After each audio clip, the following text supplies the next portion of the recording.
Good afternoon, everybody. Today we will discuss surgical sepsis and antibiotic policy.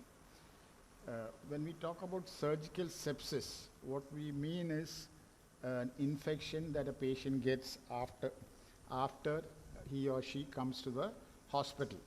Actually, that term we used to previously call it nosocomial infection, hospital-acquired infection, and all that. Nowadays, I think the term that is used is healthcare associated infection. All right. So it need not necessarily be in a hospital. It could be in a primary health center, or need not necessarily be a tertiary place, primary, or even at home. The patient is undergoing treatment at home. Yeah. Like that. So that is what healthcare associated infection. Previously, we used to call it nosocomial infections. Here, actually, we are not worried about all the nosocomial infections. Nosocomial infections include bloodstream infections, pneumonias, urinary tract infections, and surgical site. Like that, there are a lot of things. Surgical, so many categories of infections. What we are concentrating here is on surgical site infections, all right? When we say surgical site infections, what we are talking about is an infection produced because of not because of the surgery, but infection at the site of a surgery or following a surgery, immediately following a surgery in that particular area, you understand? So that's what we mean by surgical site infections. Yeah, this is a slide showing you the risk factors that are involved in surgical site infections. As we can see from this thing, first and foremost, there has to be an organism, isn't it? Without a microorganism, you do not get an infection. Yeah. So that is one. So there are a lot of factors which are associated with the microorganism which could give rise to the infection. Secondly, there are problems that are associated with the wound. So that is again facilitating factor for surgical site infection. And finally, we have problems with the patient. Now, if you look at this, out of these, the things that we can control are very limited actually. But there are things that a lot of these patient factors we can control, a lot of the microorganism factors, all these factors, a lot of them we can control, but there are a lot of them which we cannot control. So our main aim when we do a surgery is to control all these factors which can be controlled to reduce the surgical site infection. So, yeah. So, sorry, yeah. We'll just go through this thing. Microorganism. See, supposing you are doing a laparotomy for, what should I say, some clean surgery, say transplant. I am just giving this as an example. A renal transplant, where you make incisions only in the abdomen. You don't make an incision anywhere else, isn't it? But if this patient has, for example, a pharyngitis, that is a remote infection in a remote site, or he might have a small furuncle somewhere on the scalp, that is enough to produce an infection at the site of your renal transplant, either in the wound or in the site itself. So that is what I mean by remote site infection. The other thing is long-term care facility. If you are in a hospital, the longer you stay in a hospital, the more chances of getting an infection. It is incontrovertible. That is, it is 100% proved that the longer you stay in a hospital, the more chances of getting an infection. So we should try and limit the stay in the hospital, especially the pre-op stay, as short as possible. Post-operatively, you might be forced to keep the patient in the hospital to look for various things, but pre-operatively, you can definitely reduce the stay. That is that. That is what I said, recent hospitalization. Obviously, if the patient has been in hospital, the problem with the hospital is there are many more organisms than that what you find in the community. You understand? Either at home or elsewhere in the community. That is why, and a lot of these organisms might be resistant to antibiotics. So that is the problem with hospitals. So try and avoid staying in a hospital for too long. The other factor is the class of the wound. When I say class of the wound, I will discuss this a little later with the next few slides. There are certain types of wounds which are more liable to infection. For example, you do a thyroid surgery. Chances of infection are very minimal. It's classified as a clean wound, class 1 clean wound. Whereas when you're doing an appendicectomy, the appendix is inflamed. Besides that, that in itself may not be a problem. The problem is when you transect the appendix to remove it, you are exposing the abdominal cavity, the peritoneal cavity, to the organisms within the appendix. That can produce an infection. So we call them clean contaminated. I know it sounds contradictory. Clean contaminated sounds contradictory, but that's a term that is used. So like that. So there are various classes of surgical wounds. So the chances of an infection increases as you go from class 1 to class 4. The other thing is the intensive care unit. Patients in an intensive care unit, surgical or wherever it is, have a higher incidence of infection. Probably because a lot of them are on ventilation and it's a closed space with other patients who are bad and who haven't. So probably a lot of other factors which might be contributing to the increase of incidence of infection in an intensive care unit. Previous antibiotic therapy probably produces resistance. Probably that is the reason. Anyway. Pre-operative shaving. This is something which I would like to stress. The reason is we still follow the very old system of shaving before, that is, I'm talking about shaving the surgical site on the day prior to the surgery. It should be abandoned. It should not, yeah, it's an outdated method. What is said, the reason given is that when you shave an area, all those organisms that are there in the hair follicles tend to come out. So you increase the chance of infection. So the microorganism load in the skin increases, which in turn can give rise to infection. Ideally, you should not shave the area at all. But there are certain situations where there is you have a lot of hair, you have to shave. Abdomen without too much of hair, probably you can do it. Or in the neck, where there is no hair, you can put it in the without shaving actually. There is no need for shaving. But we go and do it, and that too on the day prior to. Now, in case you have to shave that area, you should do it just before the surgery, so that the time for the organisms to colonize is reduced. And secondly, you should not use a razor blade, because a razor blade, when you use, you are liable to produce small abrasions which can get colonized. So you should use a clipper, all right? These are very important points which hopefully by the time you all start practicing, we will be able to implement in Amila. As of now, we don't. No, I am not trying to criticize what is being done, but what I am saying is we have to move the times. When we have new evidence, we have to change accordingly. Surgeons especially have a tendency to stick with the time-tested ways of doing things. Very reluctant to change, but you have to. Yeah, and then finally, we have bacterial number, virulence, and common sense, isn't it? The more virulent the organism, the more chance of infection. The more the number of organisms, the more chance of infection. If there is bacterial, antibiotic resistance, obviously there is more chance of infection. That is why this MRSA has become such a bugbear, Staphylococci present in all people, but they have become resistant to a lot of antibiotics, and very commonly, one of the commonest causes of surgical site infection is Staphylococci. Anyway, so this is about the organism. Then we come to the local wound. Obviously, the surgical technique, people who use minimum, the less the length of the incision, neat incisions, all that, a lot of surgical technique, Good surgeons, you find very rarely their wound gets infected, whereas indifferent surgeons, chance of developing infection is very high. So, sir, then a hematoma. You should try and avoid hematoma in a surgical wound, not only in the wound, anywhere, because hematoma, there is a collection of blood, isn't it? It tends to act like a culture medium. So that is probably one reason why a hematoma is, or a seroma for that matter. Seroma again is a collection of a lot of proteins and all that, isn't it? Fluid, and probably acts as a culture medium. That is why you get a higher incidence of. So you should avoid a seroma or a hematoma. And necrosis. If you use a lot of cautery, or if there is a lot of necrosis in the operative field, that is dead tissue, again, chances of infection are very high. Sutures, drains, and foreign bodies. All these you can probably club together. They are all foreign bodies basically. You understand? Even though we use minimal sutures, absorbable sutures and all that, they are still foreign bodies as far as the body is concerned, or the patient's body is concerned. So it tries to reject it, which in turn gives rise to a lot of immunological changes and all that, which can give rise to infection. So avoid using foreign bodies as far as possible. But there are certain situations where you're forced to. Sutures, you can never avoid sutures in a surgery, usually. You can say instead of sutures I am using clips. It comes to the same thing. Or instead of sutures I am using cautery. The cautery produces dead tissue, necrosis, you understand?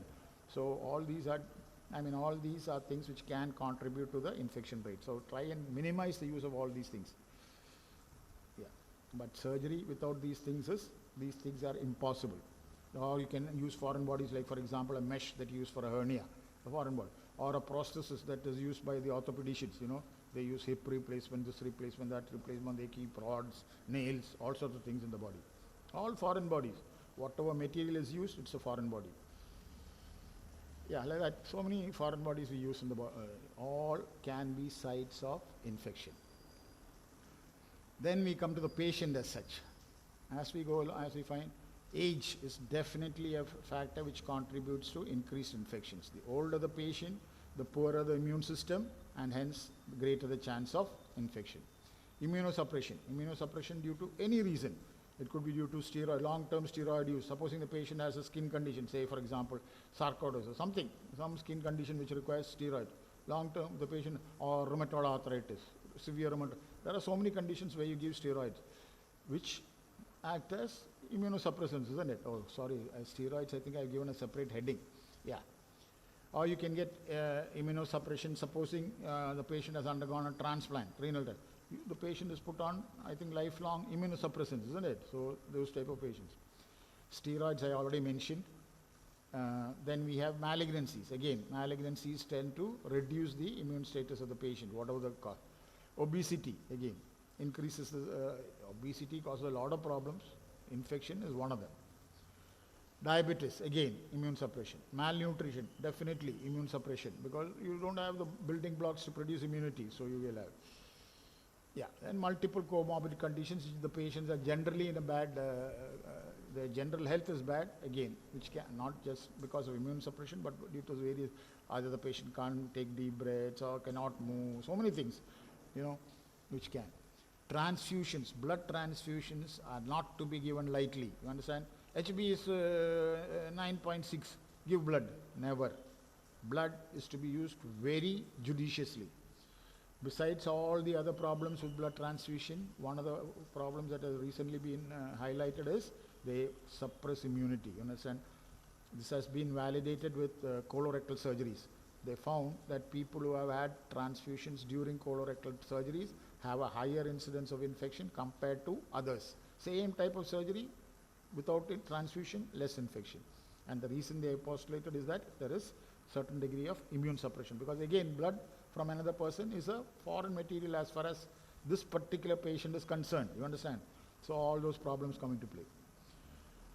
Cigarette smoking has a lot of deleterious effects. One of them is it increases the chances of infection and it decreases wound healing, you understand? All that type of collagen and all that changes. The tensile strength of the wound is decreased, then which can give rise to wound problems, which in turn can give rise to infection. Oxygen, reduced oxygen tissue saturation. Reduced tissue oxygen saturation is one of the reasons for infection. So you must maintain tissue perfusion at oxygenation at an adequate level, which includes adequate tissue perfusion. So if you have peripheral occlusive arterial disease and if you have a wound on that leg, the chances of developing infection is very high. I'm not talking here of surgical sepsis, but surgical sepsis is the same thing. The principle is the same.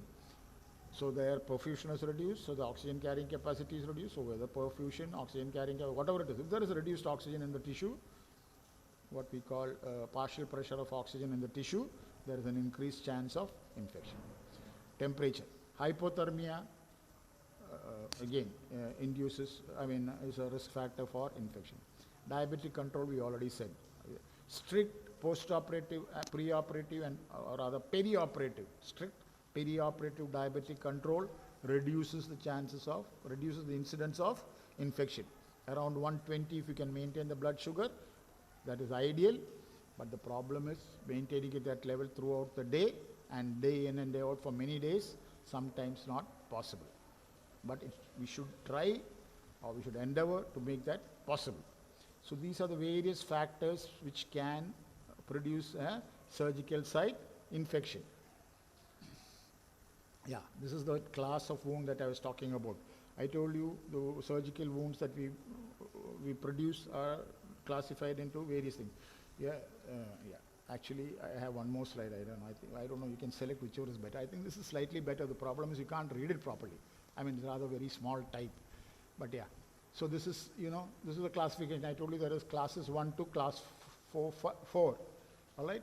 And then this is a description of the wound, and this is showing. Sorry. This is showing you the rate of infection that you can expect on these type of wounds. So a class 1 wound is a wound which has only the skin. You are penetrating only the skin, and then you are going into an organ which does not usually have any infection. Example would be a thyroidectomy. Absolutely no reason why you should get an infection. Or a mastectomy. No reason. Or inguinal hernia. Absolutely no reason. You understand? So these are all class 1 wounds. Yeah. The thing to remember here is that you should not enter the respiratory, the biliary, or the gastrointestinal or urinary tract. You understand? When you do a thyroid, obviously, unless you go and cut the trachea, you're not entering the respiratory tract. You should not cut the trachea. Please don't think that I advocated cutting the trachea. No, you should not injure the trachea in any way. Anyway, yeah. Or, yeah, so like that. So if your hernias, for example, you're doing an umbilical hernia, provided you don't injure the bowel, or you don't, injure the bowel, it should be completely aseptic. It's a class 1 surgery. So if you enter the respiratory tract, the digestive tract, biliary tract, urinary tract, it becomes a class 2. You understand? Yeah. Then obviously there should not be break in the aseptic technique, isn't it? Your scrubbing should be your scrubbing, hand scrubbing, your draping, your cleaning of the area, the instruments that you use, your supporting staff, all this asepsis must be maintained. And whenever you use a drain, it must be closed. In the olden days, we used to use open drains. Even now, we do use open drains. I don't know whether you're not here all. Yeah, surgery, thyroid surgeries or breast surgeries, when you see them, you'll find that we put what are called suction drains. They are closed drains. There is no communication with the surrounding air. You understand? Olden days, we used to put tube drains, we used to put not only tube drains, corrugated drains, glove drains, all sorts of things which are open to the air. So chance of infection are more. So none of these things should be there. Then that is when we call it a class 1 type of wound. Then you have class 2. Here, elective surgeries undertaken on the respiratory tract, biliary tract, gastrointestinal tract, urinary tract, and all, where there is minimal soilage. That is what we call a class 2, this thing. All right. Best example here is appendicectomy or a cholecystectomy for cholecystitis. Though it is an infection, the infection is limited to the organ. You understand? So there is no dissemination into the rest of it. So then why are we calling it a class 2? Like I told you in the beginning, when you cut the appendix, you are opening into the GI tract, isn't it? So obviously there will be some organisms at the site where you cut it. Though you have clamped it and all that, you clamp the appendix just at the site where you're cutting it and all that. But still, you're exposing the peritoneal cavity to a certain amount of spillage from the GI tract. That's why it's classified as a class 2. A cholecystectomy also comes under this class of class 2 wounds. You understand?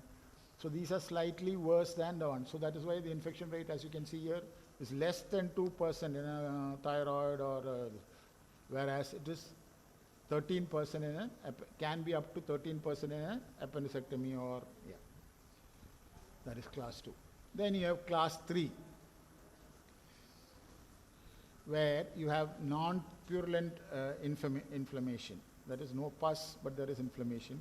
Or where there is spillage of material, minor spillage, all right, not massive amounts, small amounts of spillage. Say you are doing a bowel resection, small bowel resection. You have clamped it and all that, try to keep everything inside the bowel, not spill anything. But when you do it, slight spillage is there. That would be a class 2 type of surgery. Or if you have a penetrating trauma, which is of more than 4 hours duration. Penetrating, say for example, patient fell on a rod. Construction worker fell on a rod, that's a penetrating injury. or stab wounds, for example, which I think nowadays are becoming much more common in Kerala due to anyway, yeah, which are of more than, see, there you are introducing organisms from outside, isn't it, into the body. And if it is persisting for more than 4 hours, it could have colonized that area. So that is why they are classified under class 3. Or if there is a major break in the asepsis, I told you about the asepsis, scrubbing, cleaning, draping, instruments, all that. If there is a major break in the asepsis in any of these situations, it becomes a class 3 wound, sorry. And then finally, we have a class 4 wound, where there is frank pus. You have an appendicular abscess, or you have a diverticulitis of the large bowel, which has produced an abscess, or there is a perforation, which is either of the appendix, or the large bowel, or the small bowel, all these constitute a class 4 injury. Or penetrating trauma, which is more than 4 hours. If it is less than 4 hours, it's class 3. More than 4 hours, because there is chance for colonization, it becomes a class 4. I hope I have not confused you. So penetrating trauma less than 4 hours clean is a class 3 injury. Penetrating trauma more than 4 hours is a class 4 injury. So as you can see from the right side, the chances of developing an infection goes up as the classes increase from 1 to 4. Yeah, this is another way of looking at the risk factors for producing surgical site infections. As you can see here, we already discussed about the technique of surgery, isn't it? So one important factor there is a time that is taken for surgery. The longer the duration of surgery, the more the chance of producing surgical site infections. So if it is more than 75th percentile, you know what I mean by percentile, isn't it? All of you with your NEET exams all worried about percentiles, isn't it? Yeah. So 75th percentile, there is an increased chance of infection. Similarly, contaminated and dirty wounds, common sense, again, stands to reason, logical. There are more chances of surgical site infection. Or an ASA grading of 3 or more. Now, what is the ASA? ASA is American Society of Anesthesiologists. They have a grading system for the risk for surgery in patients, diabetic patient, old age, there are a lot of factors which they take into consideration, all comorbidities, all these are taken into consideration, and they classify it from 1 to 5. So what this means is patients in the categories 3, 4, and 5 are more moribund than 1 and 2. 1 and 2, fairly healthy patients, you understand? 2, 3, 4, and 5 are, as the number goes up from 3 to 5, they are more and more moribund. So I told you initially itself, we said the general condition of the patient is one factor for increasing surgical site infections, isn't it? So if the patient is moribund, there is more chance of developing. So that is quantified by using this ASA grading. This stands for American Society of Anesthesiologists. All right. So each of this is given 1 mark from 0 to 3. So you have 0 to 3. So this is how it goes. For each of them, this is the percentage of increase. For 0 to, even with 0, you can have a 1.5% chance of surgical site infection. 3, it becomes 13. So if you have all 3, it will become 49, isn't it? Yeah. I'm sorry, not 49, 39. Yeah. So that is how, these are the various ways. So, the idea behind all this is to predict which wounds can get infected. You understand? Yeah.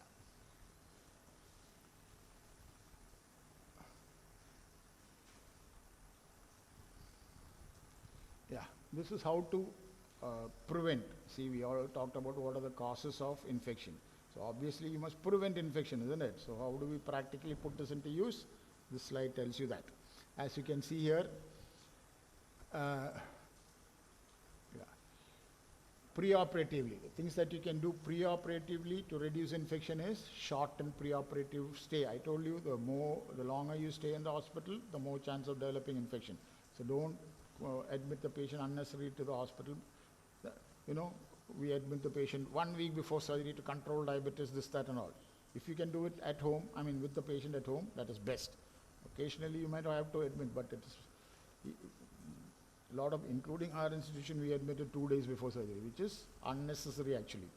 It increases it. Anyway, so there are a lot of logistical problems here. I won't go into all that, but our aim is to try and shorten the pre-operative stay. In fact, if you can get the patient to come to the hospital on the day of surgery, that is the best. That is why nowadays we have what are called daycare surgeries, where the patient is admitted in the morning, discharged in the evening. This is done for very major surgeries, which in the UK, for example, they do it for a prostate, TURP, transurethral resection of a prostate, which is considered a very major, it is a major surgery, but it can be done as a daycare surgery. That is, you admit the patient, you take in the morning, do the surgery, evening the patient is sent home.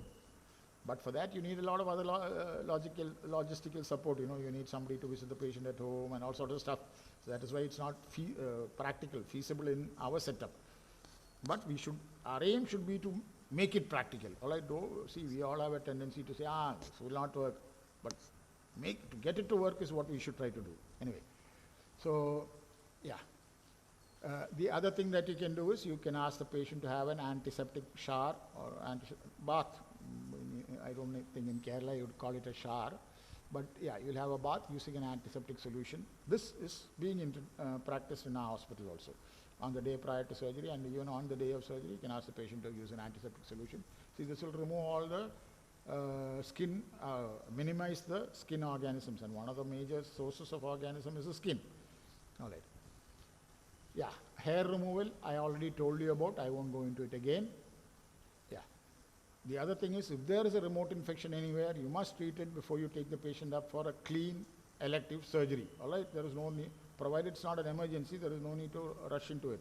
So you'll treat that and then only go in for the surgery.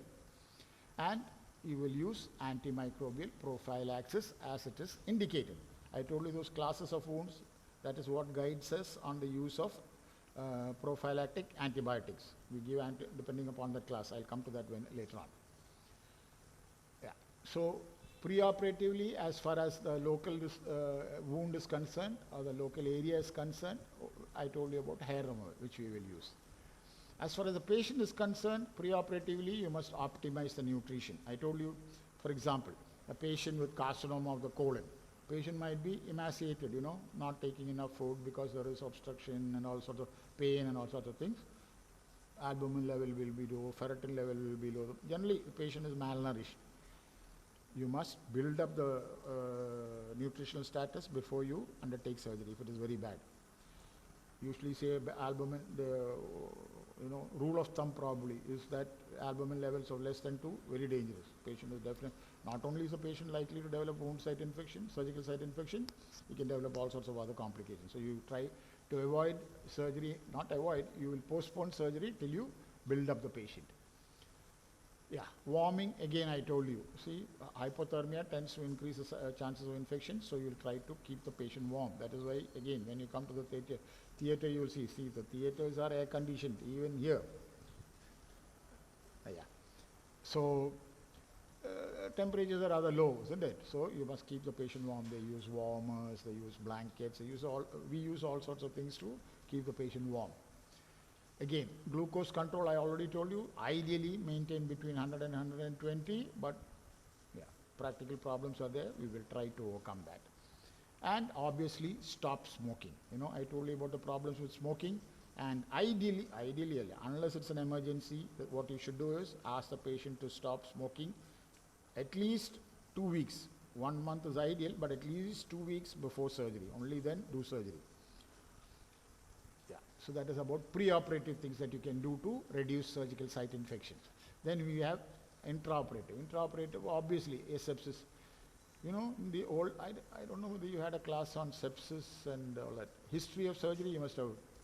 Olden days, people used to do surgery without washing their hands. Forget about barbers, even surgeons.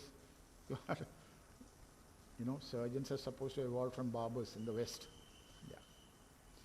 So, anyway, yeah, this is all food for thought. So what I was trying to say is, yeah, in the olden days, surgery they used to do even without washing the hands. Amputation, for example, patient has was in a fight or in a battle, and he has an infection of the leg. What they do is just cut off that leg with no washing, no cleaning, no nothing. The infection rate was very high, and death rate was also similarly very high. So actually this asepsis, the idea of asepsis is of very recent origin, comparatively to probably we can say early 19th century, you understand? Louis Pasteur and Lister and Koch and Semmelweis and all. These are the people who introduced the concept of asepsis, bacteria producing infection and so sepsis and all that. Very interesting if you read history. When you get time, please do read it. Yeah. The other thing that intraoperatively that you can do to avoid infection is spillage. I told you, gastroenteritis, the GI tract contains millions of organisms. I'm talking about you and me, not about a sick patient. Our GI tract, yeah. So if you spill that into the peritoneal cavity or into the wound, obviously the chance of infection are very high. So you will try and avoid spillage to the maximum possible. Avoid spillage, all right? Then coming to the surgical technique. Obviously, this is the most important part of intraoperative prevention, you know. So the technique should be good, you know. Some surgeons, very good, they make minimal movements, you know. One, they take the hand like this, they have done something. Then we take the hand back again. I don't know whether you can see me on the video. Yeah, take the hand, so minimal movement. Like that, there are so many things. You see a good surgeon, you'll understand. And you compare him to what I do, you'll understand the difference. Anyway, so that is one. Technique is very important. Then hematoma, we already discussed hematoma, I won't go into that. A good perfusion, I told you, there should be good tissue partial oxygen tension. So perfusion should be maintained, because perfusion is what keeps oxygen supplied to the tissues. If there is no perfusion, there is no. So you can't keep things clamped or crushed for too long. You should not crush anything, even clamping. Like for example, surgery sometimes on the limbs, we use a tourniquet. But that is to prevent bleeding, you know. You put tight tourniquet, prevents bleeding. But if you apply it for too long, you will also reduce the perfusion to the tissues, so which might be harmful. So that is another. Dead spaces, again I told you. Dead spaces, you know, you remove, so for example in the breast, you have a lump in the breast, not a malignant lump, a benign lump. You remove that lump, there is a hollow cavity left behind. That is what we mean by a dead space, you understand? Or when you are closing the abdomen, you open the abdomen, laparotomy, you open the abdomen. When you close the abdomen, if all those, the skin, the subcutaneous tissue, the muscle are all not opposed to each other, you will leave a dead space in between. Again, all these are more liable to get infected. Then try and use monofilament sutures. I told you foreign body. Any suture is a foreign body, out of which braided sutures have a worse, infection rate. Braided monofilament sutures, where there's only one filament, nice and smooth. Whereas braided, you know, like you braid your hair or a rope that is braided, because of the braiding, there is a chance for organisms to get trapped within those braids, you know, within each of those filaments. So there is a higher chance of infection with braided material. So try and avoid using them as far as possible. Drains, I told you, are best avoided. In the older generation of surgeons, including me, we were all, when we started practicing, and we were taught, the more the drains you put, the better it is, you know. Now that concept has changed completely, because again, a drain is a foreign body. Besides that, an open drain, I told you, which is open into the abdominal cavity as well as into the surrounding environment, has higher chance of introducing infection. Yeah.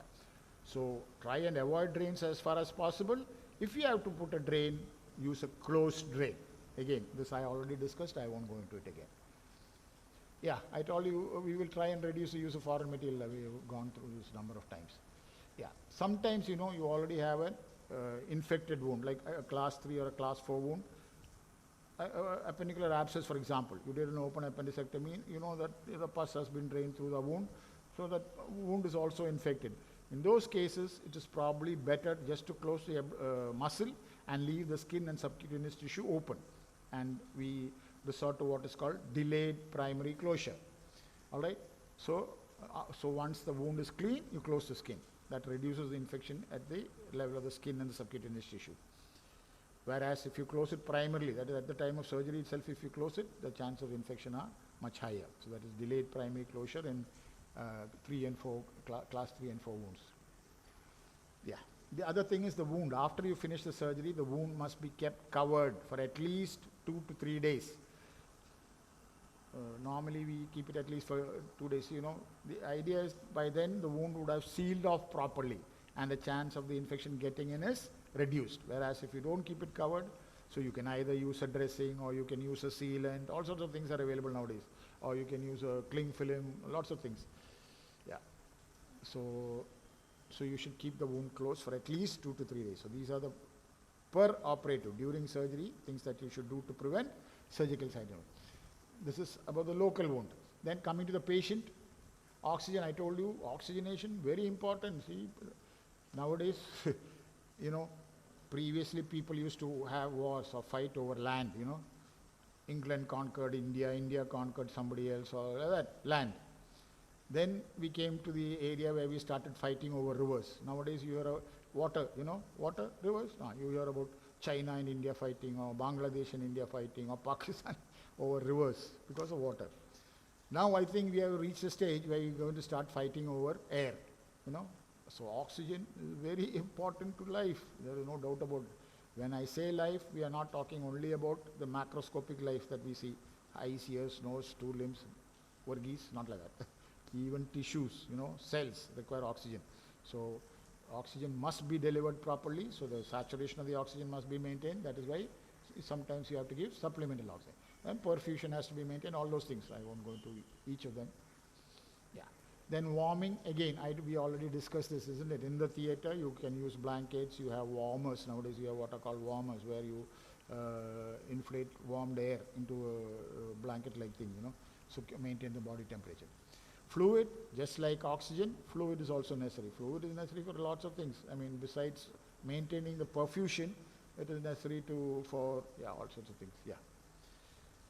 Again, this glucose control, we keep on talking about about glucose control in all the phases, pre-operative, intraoperative, and post-operative. So, as a whole, peri-operatively, tight glucose control is necessary. Then coming to the post-operative period. Yeah, I told you keep a dressing for at least 2 to 3 days, that is 48 to 72 hours. Remove the drains and catheters as early as possible. You understand? Sometimes we put in a urethral catheter during the surgery. If possible, remove it the next day itself. So, yeah. Sometime in the olden days, you know, we used to keep these tubes for a long time. I don't know, probably sadistic. I don't know, not sadistic, because we did not have all these, you know, ultrasound, CT and all that to look inside the abdomen. So if you had to look inside the abdomen, you had to open the abdomen again.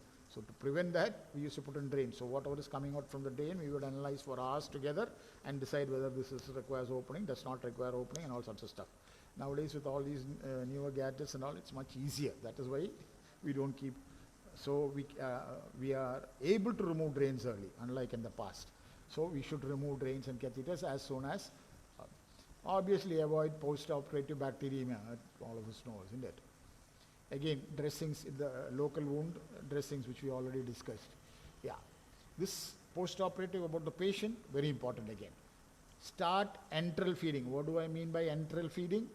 Through the mouth, or if not through the mouth, through the gut somewhere. That is to say, avoid parenteral feeding as, like for example, I said mouth. There are other ways in which you can give enteral feeding. Supposing a patient has a gastric outlet obstruction or a carcinoma of the esophagus, and the patient cannot take orally. What you can do is, you can put in a jejunostomy tube, feeding jejunostomy, you know, distal to the stomach in the proximal jejunum, put in a tube, feed the patient through that.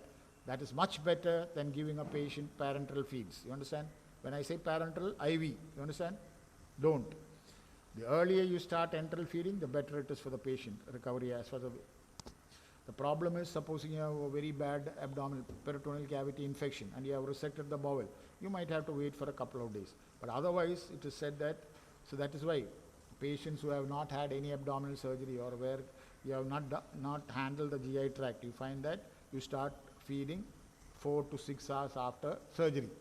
Those 4 to 6 hours you wait for the sphincters to start functioning again. Then you start feeding. Even with resections in the intestine, resection of the intestine and all that, you can start feeding the day after, immediately after the surgery, first post-operative day. Anyway, the basic principle is the earlier. See, there are a lot of things they say, translocation of bacteria from the gut into the portal system and all sorts of stuff, reasons that are given. But one thing is for sure, the earlier you start enteral feeding, the better it is for the patient, both as far as the wound is concerned and the general condition of the patient is concerned. Supplemental oxygen, I keep on talking about this because, as I said, oxygen is essential for life. Glucose control, again, I told you about. Surveillance, obviously, see, just because you have undergone surgery, next day, patient is personally stable, don't leave him Just don't ignore him after that. You have to keep on watching the patient till he recovers and is able to get back to his previous normal level of activity and function. All right? Yeah. So this is generally about the preventive measures that you can take to prevent surgical site infections. Out of this, what I'm going to discuss today or stress today is all these other factors you will hear of here and there, and you can read about it. I'm talking about prophylaxis, antibacterial, microbacterial prophylaxis. All right? Yeah, prophylactic antibiotics. So I told you, why do we give? I told you this. We give antimicrobial prophylaxis based upon the class of the wound. So in a very clean wound, there is no need for prophylaxis. Before we come to that, I told you, you must know that the organisms that produce infection come from various sources. One is from the skin. All of us, the skin has a lot of organisms, out of which the commonest one and the one that the most infections are produced because of staphylococci. You understand? Skin. Then you have organisms in the GI tract, nasal cavity, trachea, GI tract, urinary tract, biliary tract, all these contain organisms. So if you open any of these or you enter any of these, the chances of getting infection goes up. You understand what I'm saying? Then obviously if there is a pre-existing abscess or an infection, definitely the chance of infection are very high. So that is how that classification of wounds, surgical wounds is made, class 1 to 4. So it is based upon this that we give prophylactic antibiotics. Now how will you select a prophylactic antibiotic? You will select the prophylactic antibiotic depending upon the organism that you think is going to cause the infection. See, each of those terms, prophylactic antibiotic, you must understand the importance. Prophylactic is preventive, isn't it? You don't have an infection, you're trying to prevent the infection. This is prophylactic.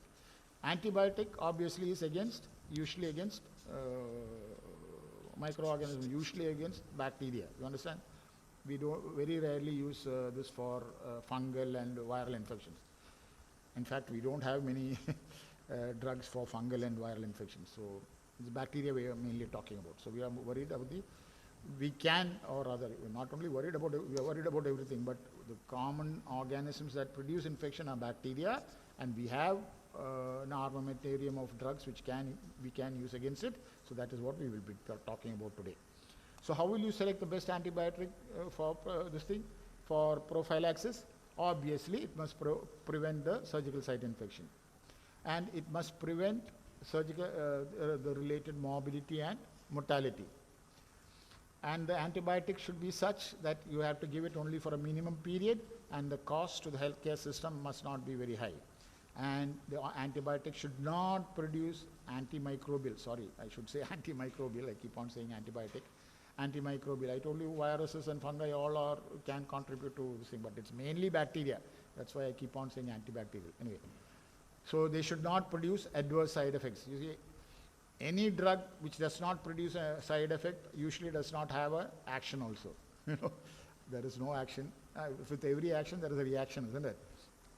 This is physics, don't go and put this in medicine. Yeah, but I'm just trying to, So what I'm trying to say is all drugs have might have some minimal side effects. So, but we try to reduce it to, if we can have a drug without any side effect, excellent. But otherwise, we try to use a drug which has minimal side effects.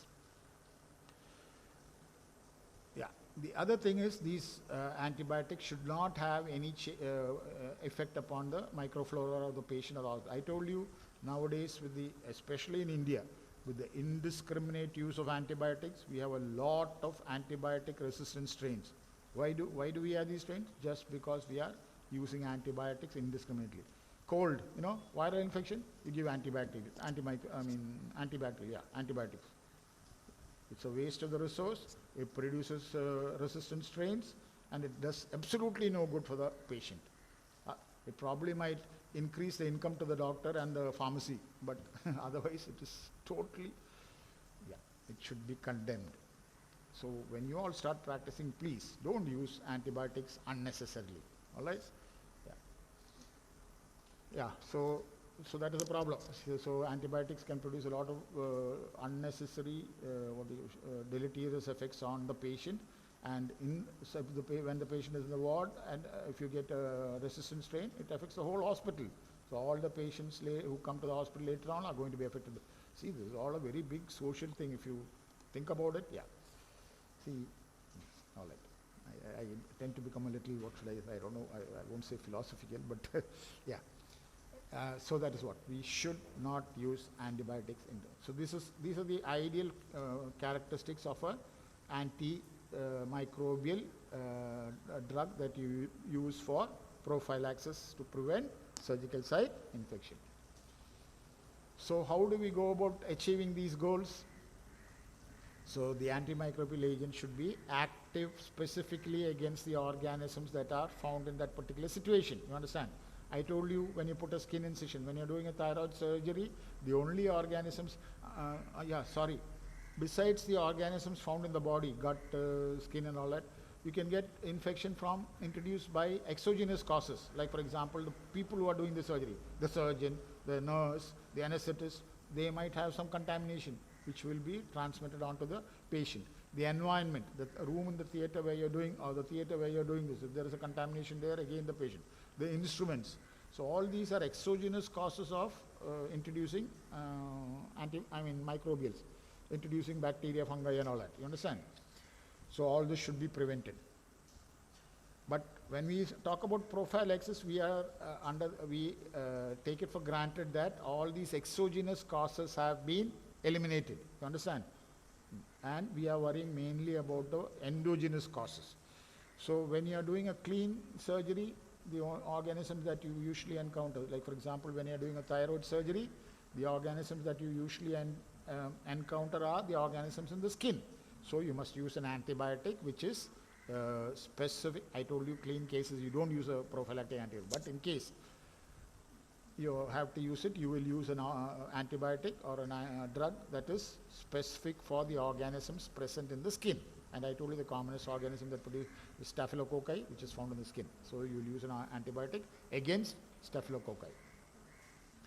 Secondly, the drug must be given in the appropriate dose. You know, there is no point patient you have to give an antibiotic, and you give it, the ideal dose is 500 milligrams. Giving 100 milligrams is a total waste of everything, and probably you'll do more harm to the patient by producing a resistant organism. You must give the correct dosage. You understand? So adults, usually you have a fixed dose, whereas children, usually we calculate the dose based upon the body weight. So you must give the appropriate dose. Don't give more, don't give less. It must be accurate. I don't know, I cannot stress this point because in practice you find people doing all sorts of things, which is not correct.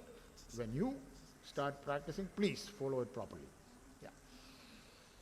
So that is one thing. So the dosage has to be correct. And secondly, the timing of the dose. The time when you give the antibiotic has to be correct. I'll come to all of these later on as we go along. The idea behind the timing and the dosage is you want to have the the maximum effective dose of the drug in the serum during the course of the surgery. You understand? The MIC should be maintained so that you have adequate concentration in the serum during the surgery. So that is the idea behind giving the correct dose and giving it in the correct time.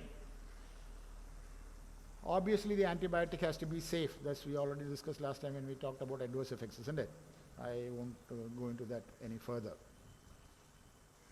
And finally, you must give the antibiotic for the minimum period that is necessary. Giving an antibiotic for 10 days without any use is unnecessary. Don't use an antibiotic inappropriately, and don't give it for an unnecessarily long time. It is not going to benefit anybody, including the patient. The only people it will benefit is the microorganism, because they will develop resistance, and the pharmacy, because they will earn more money. So don't. See, this particular, I get a little, what should I say, carried away when I discuss antibiotic, because we have been using it indiscriminately. It is high time we curb indiscriminate use. All right. So this is about antibiotics. So this is how you will select. Previously I told you the characteristics of an ideal antimicrobial. this is the reason, this is how you will give it. You understand? Yeah. So I told you, you will use an antibiotic which is appropriate for that particular surgery. Now, the wounds, the class 1 wound is usually contaminated by skin organisms, namely, the commonest one is Staphylococcus aureus. Then you have coagulase negative organisms like Staphylococcus epidermis, for example. Yeah, so these are the organisms. So you will give an antimicrobial appropriate for this veneer. Then coming to class 2, which is clean contaminated wounds, which includes procedures in the abdomen, the heart, the kidney, the liver transplant, all that, biliary tract, urinary tract, all this is class 2, you know. And here, besides the skin, because you have to go through the skin to reach the organ, isn't it? So the organisms in the skin are involved. Besides that, you have organisms within the organ that you are treating, for example. So you'll have gram-negative rods, enterococci, and all the other skin organisms we already described. You understand? So these are there. So you will use an antimicrobial appropriate for these organisms. A class 3 and a class 4 is already contaminated and dirty wounds. You understand? There, the organisms, again, you can probably make a educated guess. Like, for example, if you have an appendicular abscess which has formed, appendicular abscess, probably you will say it contains anaerobes, it contains gram-negative bacilli, it contains gram-positive. So you can educated guess. But for your final, for final confirmation of the organisms, you will have to rely upon a culture and sensitivity. You understand? So you will start with an antibiotic which you think will take care of the organisms. You will send the pus for culture and sensitivity and modify the antibiotic depending upon the culture and sensitivity report that you get. But this is not possible in a prophylaxis, isn't it? Prophylaxis is you're giving it before you see the pus even.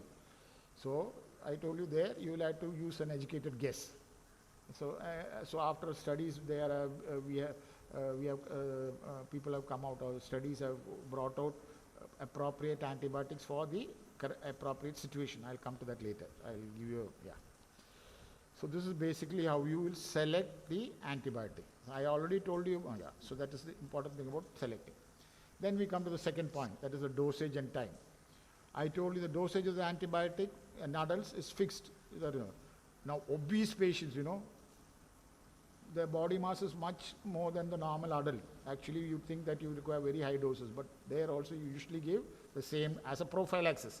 You give the same dose as an adult. You don't increase it.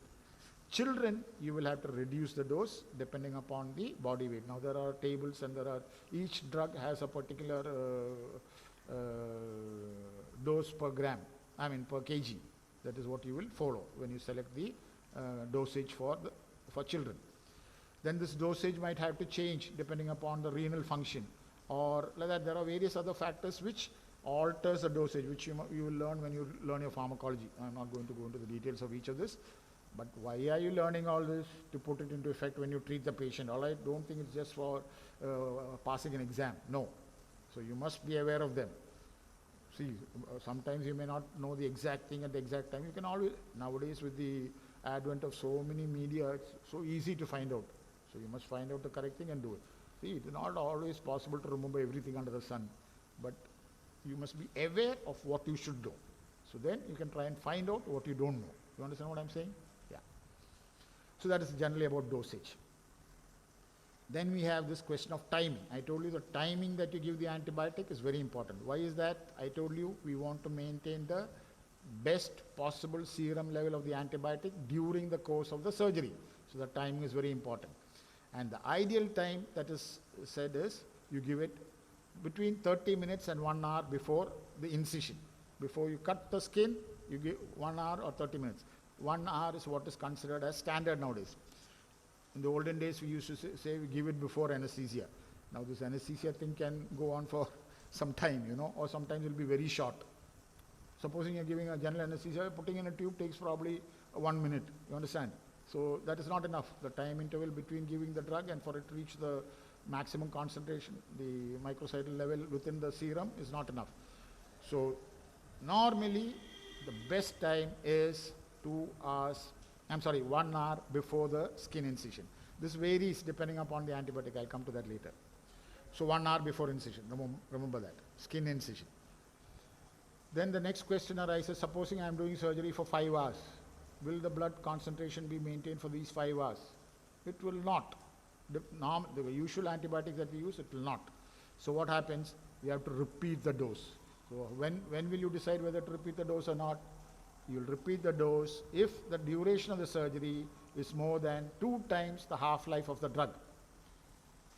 In your pharmacology, you must have heard about half-life, MIC and all that stuff. I won't go into the details of all this. You can look it up. Yeah. So if the duration of the surgery is more than 2 times the half-life of the drug, you must repeat the dosage. All right? That's the thing. Or if there is a massive bleeding, more than 1,500 ml of blood loss, you must repeat that. The reason is all the drug that you have given is washed off with the blood. So there is nothing in the body. See, it is not only the blood, the tissue also has to have that optimal antibiotic concentration, you understand? So if there is a massive blood loss, you have to repeat the dose. Or if the half-life of the drug is shortened due to extensive burns or any other reason, obviously so then you have to repeat the drug. So you must give the drug at the right time, and you might have to repeat the dose depending upon various other factors. The most important or the commonest of this is long duration of the surgery. I told you there are certain drugs which are given earlier than this 1 hour. I told you 1 hour before the skin incision is the ideal time. There are certain drugs which are given earlier than that. For example, vancomycin and fluoroquinolones, that is ciprofloxacin, tinidazole and all that. I'm sorry, ciprofloxacin and all that, ofloxacin and all that. They are, why is that? These are given as infusions. If you have seen ciprofloxacin comes as a 100 ml infusion. So it takes a longer time to give it, and it takes some more time for it to reach a adequate serum and tissue concentration. So these drugs are given 2 hours before the incision. Unlike the previous one where we said 1 hour, here we give it 2 hours before the incision. So this is about, so we discussed how will you select the antibiotic, antimicrobial. We now discuss the dosage and the timing of the drug. Safety, I am not going to go into this. I told you it has to be safe. We will leave it at that. Yeah. Then how long will you give the drug? Antibiotics usually, I told you various people give it starting from 1 day to 10 days. Sometimes it is indicated to give for 2 weeks and all that. But here we are giving it as a prophylaxis, and usually a single dose is enough. 1 dose. 1 hour before surgery, 1 dose, that's it. Sometimes you might have to repeat it, especially I told you long duration surgery. Or sometimes I think it's more dependent upon the surgeon. Some people don't feel happy with 1 dose. Not enough, we'll give 1. Which is not correct, which is not scientifically correct, but we do it. Anyway, whatever it is, you should not give it for more than 24 hours. When you give it as a prophylaxis, you will not give it for more than 24 hours. Maximum is 24. I told you, ideally you need it for just 1 dose, ideal. But we are not ideal people, so we do give it. So we will. Now there are certain exceptions to this. Certain situations like cardiothoracic surgeries, or when you are using prostheses in orthopedic surgery, you might have to give it for 48 hours. I told you not just 1 dose, but for 48 hours. So depending upon the half-life, you will give it. So this is the duration of the administration of the drug, all right? Period of administration. Yeah, so we have covered all the things about how to select an antibiotic. When will you give an antibiotic? How will you select an antibiotic? The dosage and the timing, whether you will repeat it or not, and all that, and the duration, all this we have covered. So this is basically what we mean by prophylactic antibiotic. This is the principles. Then depending upon each location, each type of surgery, there are a lot of variations which I don't have the time and I don't think it's necessary for you to know the details. We will talk here mainly about general surgical indications, all right?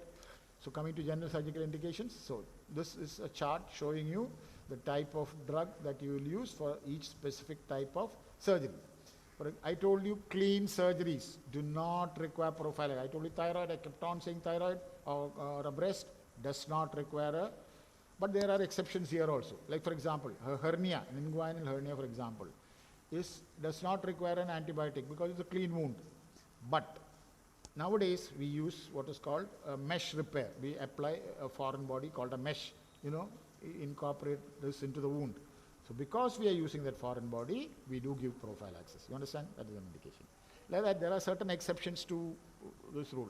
But basically, a clean class 1 clean surgery does not require antibiotics. Fine. So when we start giving antibiotics, when it's either a class 2 or higher. You understand? These are some examples of class 2 surgeries. An appendicectomy or a cholecystectomy is a class 2 surgery. So the organisms besides the skin organisms, the organisms that you encounter are gram-negative bacilli and also anaerobes. The GI tract contains a lot of anaerobes. Why GI? GI tract starting from the oral cavity. You know, if you have ever had a tooth infection or this thing, when you go to the dental surgeon, they'll give you antibiotics both for gram-positive, gram-negative, as well as anaerobes, because you get anaerobes in the oral cavity. So GI tract, the whole of the GI tract contains a lot of anaerobes. So you have to cover for that also. So that is why we use the, see, the other thing is this antibiotic can change from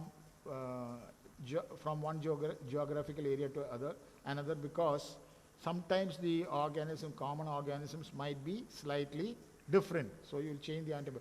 So there is a lot of surveillance that goes on. You know, you have to keep on studying the infections that come in. Microbiology department has a lot of things to do. And then you have to find out the organism. Then if you find that one particular organism is over a period of time is producing more infections, you'll have to change your antibiotic accordingly. A lot of things, but this is just a baseline, or what should I say, a guideline, a principle. So you have to factor in a lot of things, which I will not, which you will learn as you go along. Yeah. Anyway, so as a routine, in an appendicectomy or a biliary tract surgery, you will use cefazolin 1 to 2 grams, and I told you, you'll give it 1 hour before the skin incision. Colorectal surgery, you will use either a cefazolin, then you have to prepare the gut. For colonic surgery, you must prepare the gut. There are lots of other things which I won't go into. I don't have the time. Yeah, you will learn as you go along. Yeah, so this is the prophylactic antibiotics that you can give. I'm not going to read out all of them. Yeah, gastroduodenal surgery. Again, it is not as contaminated, as bad as colorectal surgery. You understand? So you can use just cefazolin. Again, the organisms here are negative bacilli and streptococcus. You don't get all these organisms in the stomach and the esophagus, you understand, or even the duodenum. So that is why a duodenal ulcer, in the olden days we used to have this very common. Duodenal ulcer perforation initially does not contain bacteria, it's just a chemical peritonitis. But over course of time, this can get, you get superadded bacterial infection, then it becomes a bigger problem. Yeah, so generally upper GI tract, that is up till the stomach and duodenum, probably there are not many bacteria other than the skin bacteria. Vascular surgery, probably you require more, you have to be more careful because it's a region where you use grafts very frequently.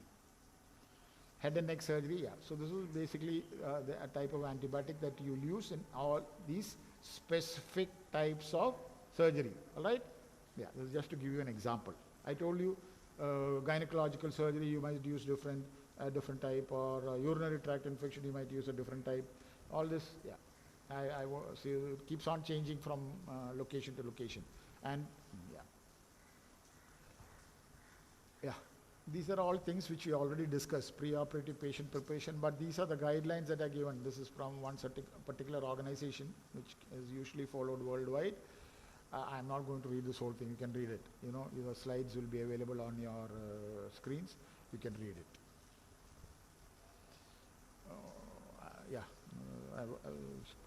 I won't go through each of them. You read it, these are all common sense things. You can read it and understand. There is no need for me to go through it.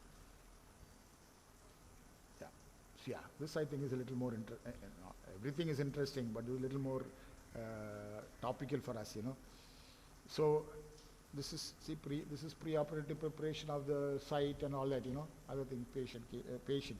This is about the surgical team, that is the staff, that is the surgeons and the nursing staff and all that. Keep your fingernails short, do not use artificial nails. See, these are all very important things which you can, again, I told you read. I am not going to read the whole thing. Yeah.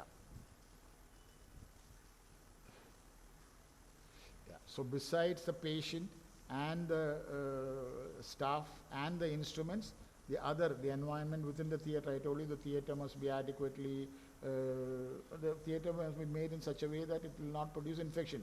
Nowadays they have all sorts of things. AC, air conditioners are, I think, standard now throughout most theaters.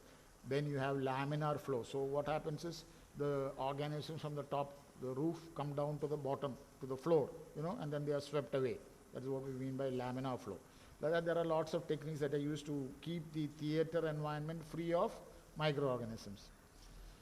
Then instruments, I already told you about instruments, you have to keep them free from. So that is basically about the causes and reasons why you get surgical site infections, which in turn, surgical site infection is a type of hospital acquired or nosocomial or healthcare associated infection. So then I told you how to, the preventive measures that we can take, we discussed, and we gave a lot of emphasis on prophylactic antibiotics that are used to prevent, so that the various classes of surgical site infections depending upon the site of surgery. So these are the things that we discussed. Yeah, I hope. So there are any questions? I'm sorry, this is a recording. Sorry. Yeah. Off here.